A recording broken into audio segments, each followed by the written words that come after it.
Hi, Dr. Shepard. This is Yogi Nurse Sarah. If you want to introduce yourself, Dr. Shepard is a TikTok creator, Instagrammer, YouTuber. She's got it all going on. At least pretending to. Yeah. I'm Melissa Shepard. I'm a psychiatrist down in North Carolina who, like Sarah said, really enjoy doing all things social media for mental health advocacy and like talking about it. So what made you get started in like TikTok and everything? Seemed like all the cool kids. All the cool kids. Yeah, at first it was lame and then it started to become cool. I don't remember who started me with it. It was one of the other docs on Instagram. Was it really? Started posting them, and I was like, "Oh, that looks kind of crazy." So you started. Dr. Jones. I'm obsessed with her. Oh, really? So you started your YouTube channel at the same time? No, the YouTube channel is a relatively new thing. Oh, okay. And that was just from like realizing you can only put so much into 60 seconds. Oh yeah, I know. And wanting to talk a little bit more. Yeah, I'm a big fan of YouTube. I like your YouTube videos, and I always watch your TikToks. I love how like so many people see it, and so I feel like it brings light to mental illness. Yeah. Like I watch you and Jake Goodman. Yeah, Jake is awesome too. Yeah. So let's start with my questions. What do you think is the biggest misconception about mental health? I think there are a lot, as you know. Yeah. But I think probably one of the most enduring is that it is something that you have control over, or something that's sort of a character flaw or personality trait. I try to, when I'm talking with my patients, I try to talk to them about mental illness as an illness and as an illness that needs to be treated. The old sort of thought about pulling yourself up by your bootstraps just really doesn't work for a lot of people. And that's because there are these biological changes that you're trying to fight against, and it just doesn't work. Yeah. So my next question is, why do you think there's a resting stigma towards mental illness? I feel like it's been around for so long and it's such a huge problem in America, yet we still have the stigma against it. Yeah, no, you're absolutely right. It's a good question too. And I'm not totally sure, but I think there's a couple of different things at play. I think one thing is that mental illness tends to affect our behaviors and, what people see on the outside. And it can sort of make us behave in ways sometimes that are not socially as acceptable. It can, thinking of someone who's in the midst of a manic episode and is, say, hypersexual and is, doing really inappropriate things. That's something people oftentimes, understandably will shy away from those behaviors, but then they start to lump in the mental illness in those behaviors.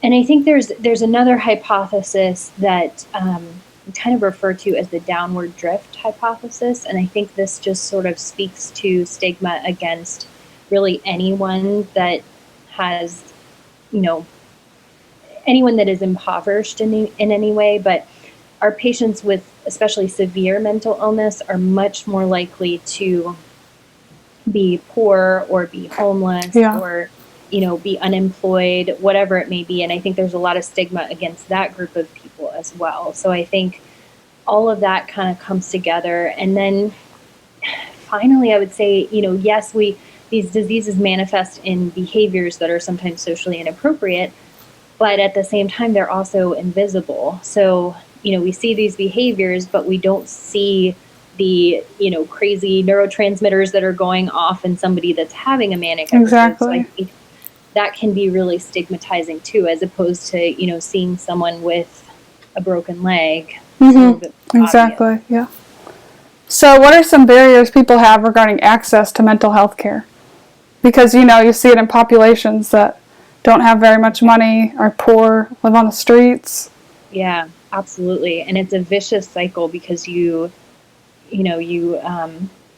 can't afford mental health care. Your mental health worsens. You're not able to work. You're not able to earn money. You're not able to get mental health care. I think we, in many major cities, including in Baltimore where I used to work, we have a good deal of resources for people sort of in that lowest income class, or people that have no income. So there are a lot of good free clinics and such, but I find even with that, and even at especially at higher income levels, but people that are still struggling, the finances can be a major barrier to mental health treatment.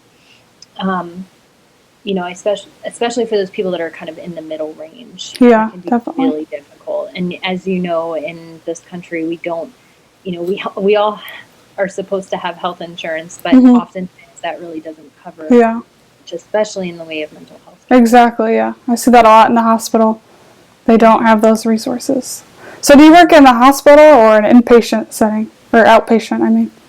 So I used to work doing both. Right now I do all outpatient. Oh, okay. So I work in a nonprofit clinic that treats mostly people with dementia. Okay. And so we work on, or I specifically, I'm the only psychiatrist there. But I work with the depression, anxiety, psychosis, issues like that tend to come with dementia. So it's different from a hospital setting because they're voluntary admissions, which means they bring themselves there basically to get treatment? Sometimes. So they, since it's all outpatient, they just come for an appointment and then, leave, and we manage them. So for the most part, people are agreeable to seeing a physician, but in dementia and in many other mental illnesses, we see something called anosognosia, which is also kind of just our fancy way of saying that people don't have insight into their illness. So oftentimes people with even very severe dementia won't realize that they're sick. So we have to come up with creative ways to get them into the doctor and to have us take a look at them and make sure that they're safe.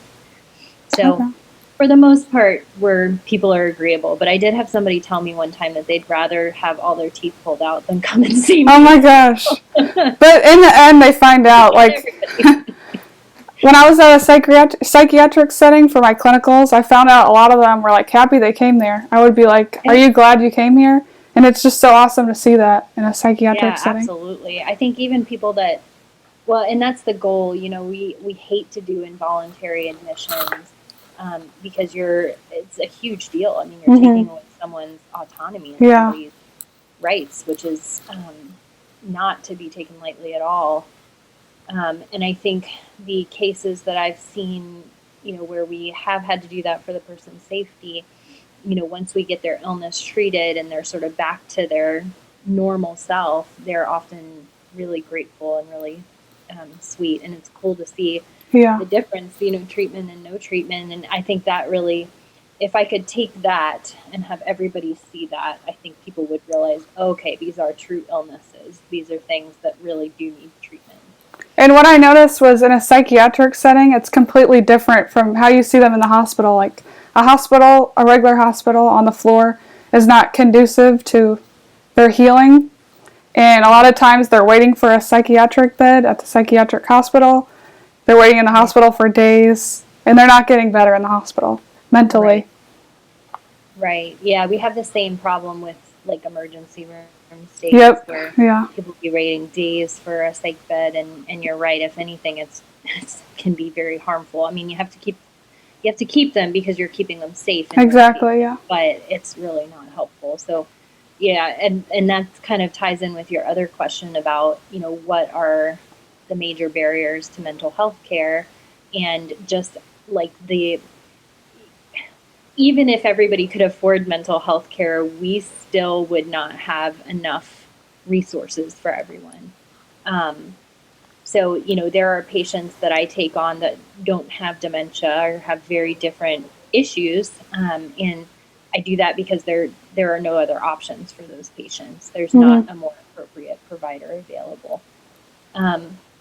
And I live right outside of Charlotte, so I'm not even in that remote of an area. I'm down in North Carolina. Oh, really? So that's a small area? It's a major city nearby, but there's still really just not a lot of mental health care. Oh, yeah. See, I'm from a small town, and I feel like there's not here either. And we talked about in nursing school how little number of psychiatric beds there are, like Yeah. everywhere. It's crazy. But so I work on an orthopedic floor. I see a lot of suicidal people that jump off buildings, stuff like that, break their bones. I see alcoholics a lot, very frequently, with falls and breaking a bone. And so they have to be medically cleared before they go over to psychiatric.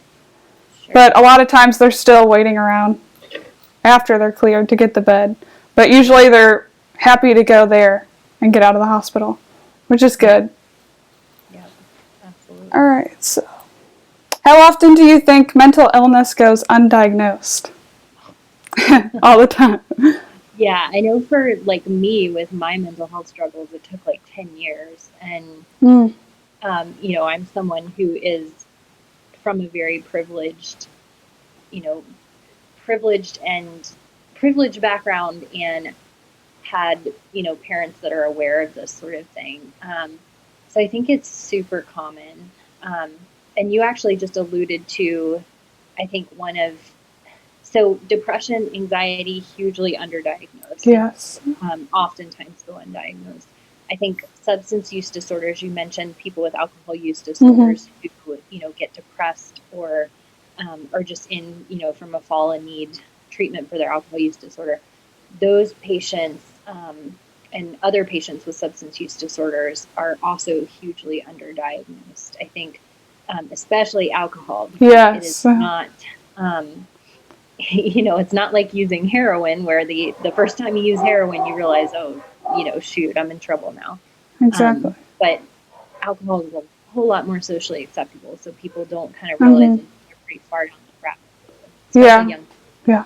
And I think a big factor is denial. Like, you don't want to accept that you are abusing alcohol. Yeah. Or you don't want to accept that you have anxiety. That's a big thing in the U.S. I feel like a lot of people have it. Absolutely. Probably about 30% of people at Wow, any given time will struggle with some sort of anxiety disorder. It's super common. And you're right, you don't want to admit it. And you also, there's some of these diseases, you know, we talked about the lack of insight earlier. I kind of explained to my patients that these are diseases that almost don't want to be treated. Like, it's not like high blood pressure, you take a pill for it and your blood pressure will theoretically go down, right? But depression and anxiety will like actively argue against you so that you don't take the pill. They'll say, you know, especially with anxiety, they'll be worried about side effects. With depression, they'll say you're not worth it. There's no point in taking meds, no point in trying in therapy. So it can be really a vicious cycle, and kind of, you know, once we can get people over that hump to where they realize they need treatment and that treatment is going to be beneficial, then they start to do a lot better. Yeah, I agree. And I think a lot of people that come into the hospital with, you know, heart attack, stroke, all these types of things, they could potentially have depression or anxiety, diabetes. Maybe they're depressed. Maybe they're eating their feelings. And so I see that undiagnosed a lot. Yeah, and it's super important for us as healthcare providers to be able to screen for that. Yes, we need better screening. Because it's not just a matter of, you know, living a happier life if you're not depressed, but, you know, for example, people who have had heart attacks or have had strokes, if they develop depression, they are far more likely to die in the 10 years after their stroke or heart attack than someone who has had that but hasn't developed depression. So if we get that treated, we can reduce that risk of death, but it's really important, you know, in order to treat it, we got to be able to pick it up. And I also did some research, and I found out I did some research on an ICU setting, because that's where I want to work. A lot of times people that go into the ICU, they're close to death, they're on tons of drugs to get them back to their baseline, and then a lot of times they go home and then they develop mental illness as a result of being hospitalized for so long. Yeah, it can absolutely be really closely tied in. I think we don't completely understand why people have those sort of like critical care related illnesses, but you know, there's been some evidence that there are inflammatory markers, as you would imagine. You know, in anybody that's critically ill, there's going to be this soup of, you know, inflammatory stuff circle in your brain, which is not great for your brain. And then also there's a significant number of people who actually develop post-traumatic stress disorder from Yeah. coming from an ICU, because it's, like you said, they're close to death. It's really scary. People get delirious, and it can be a very scary thing. You're absolutely right. So how do you think nurses in the hospital handle psychiatric patients, and how can they better help their psychiatric patients? Because I feel like there's not a lot of education that goes into it for nurses. We take 1 semester of psych, and then I feel like in orientation and when you're doing the training and stuff, we should have a sit down where they teach you how to handle these situations, just like they would with other kinds of things. Yeah, like sort of almost like, well, in some hospitals they do call it this, like having behavioral codes, like how Yeah, exactly. or, a psych patient who is a patient who's psychiatrically ill and needs an emergency intervention. Yeah, it's tough. I mean, I really used to so I worked at Hopkins before, up in Baltimore, and we would have we wouldn't precept them. They would kind of nursing students would come on the unit with their preceptors, and they would hang out with us in rounds. They'd go with us to any behavioral codes that would come up, which was super fun. And I think that's an amazing way to learn if you can.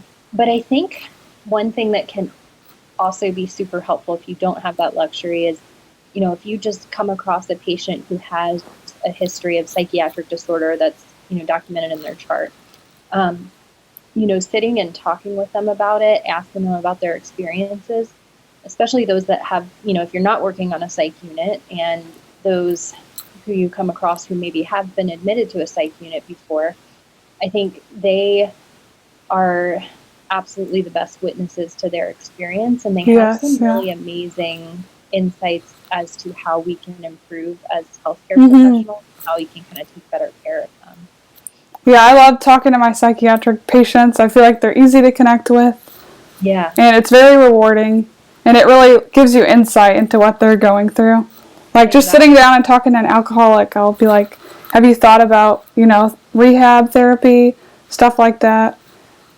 And they're like, no healthcare provider will actually understand unless they were an alcoholic. No one will understand, which is true. Unless you've been through something, you can't 100% understand.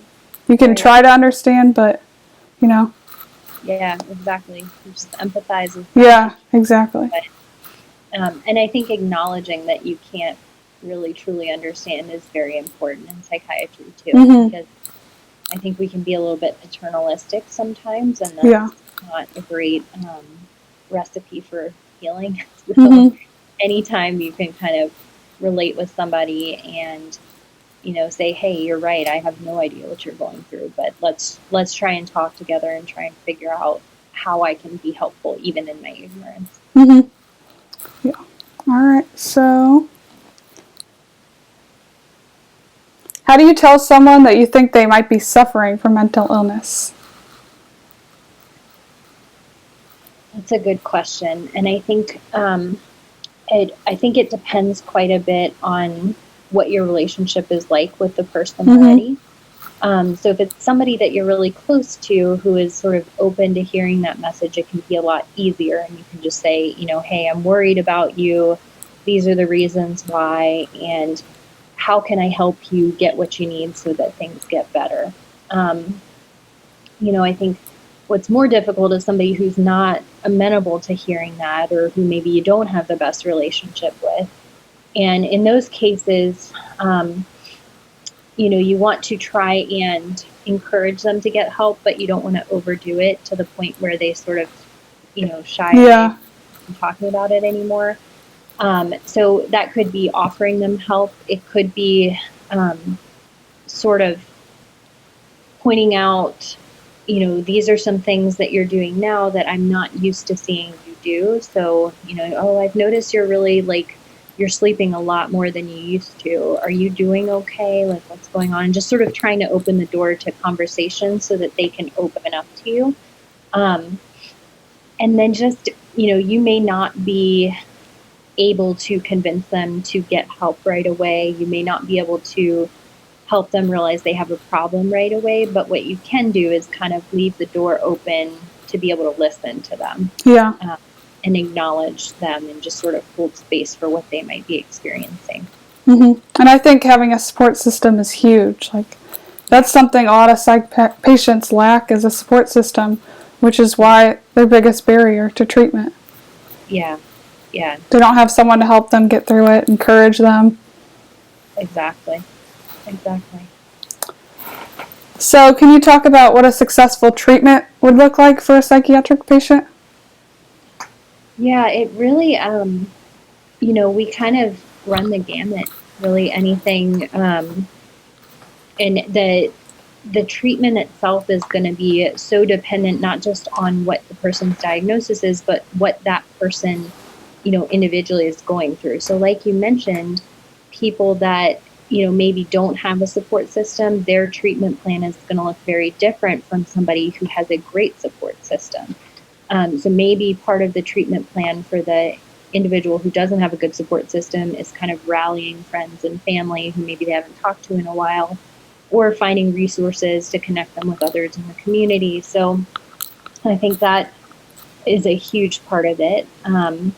Therapy is something that we really try to encourage almost all of our patients to do. I would say, unless it's somebody who has severe dementia and will not remember, meeting to meeting, or, another very severe mental illness, we try to get them into therapy.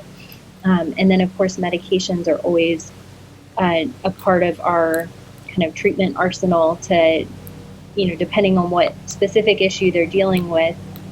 There are some medicines that are very helpful. We don't have anything like, a happy pill or a pill that's going to change personality or completely get rid of any anxiety somebody might have. But we certainly have medicines that can kind of work to restore some of the balance of the natural neurotransmitters in the brain, and those can be really helpful for some people. So on the topic of medications, what do you think is the biggest issue? Because I know there's a lot of side effects with psychiatric medications, and a lot of times schizophrenics or bipolar disorder, they'll stop taking their medication due to the side effects.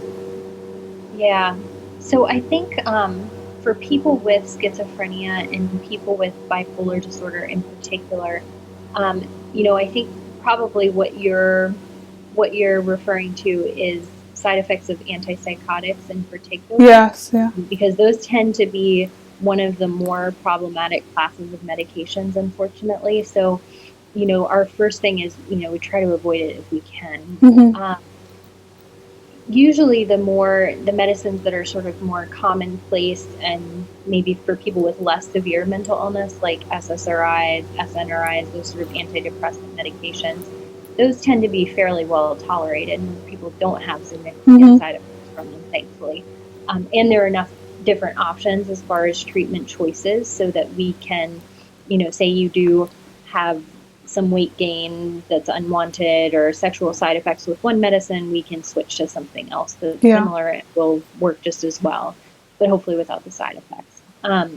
But yes, antipsychotics can be problematic. I think the weight gain with some of the antipsychotics can be very problematic. I think sedation is another major issue with antipsychotics.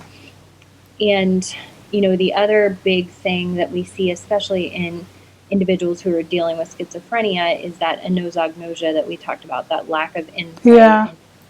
And, not understanding that, I feel better, but it doesn't mean that I need my medicine.